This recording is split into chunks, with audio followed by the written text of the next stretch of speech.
ఒకప్పుడు రమణక ద్వీపంలో కాళీయుడు అనే భయంకరమైన విషసర్పం నివసించేవాడు.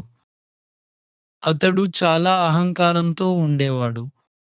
అందుకే గరుడుడు అతనిపై కోపంగా ఉండేవాడు. గరుడుడి భయంతో కాళీయుడు అక్కడి నుంచి పారిపోయి యమునా నదిలోకి వచ్చాడు.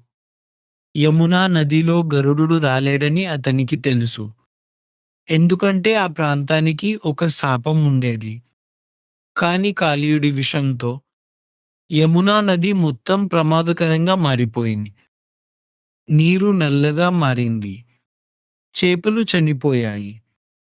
పక్షులు కూడా ఆ నది దగ్గరకు రావడానికి భయపడ్డాయి. బృందావన ప్రజలు భయంతో జీవించసాగారు. ఆవులు కూడా యమున తీరానికి వెళ్ళలేకపోయాయి. అప్పుడు కృష్ణుడు కాళీయుడి అహంకారాన్ని తగ్గించాలని నిర్ణయించాడు. అందరూ చూస్తుండగానే కృష్ణుడు యమునా నదిలోకి దూకాడు. కొద్దిసేపటికే భయంకరమైన కాళీయుడు నీటిలో నుంచి బయటకు వచ్చాడు. అతని భారీ పడగలు చూసి గ్రామస్తులు భయంతో కేకలు వేశారు. కాని కృష్ణుడు మాత్రం ప్రశాంతంగా ఉన్నాడు. తరువాత కృష్ణుడు కాళీయుడి తలపై నృత్యం చేయడం ప్రారంభించాడు. కృష్ణుడి ప్రతి అడుగుతో కాళీయుడి అహంకారం కరిగిపోవడం ప్రారంభమైంది.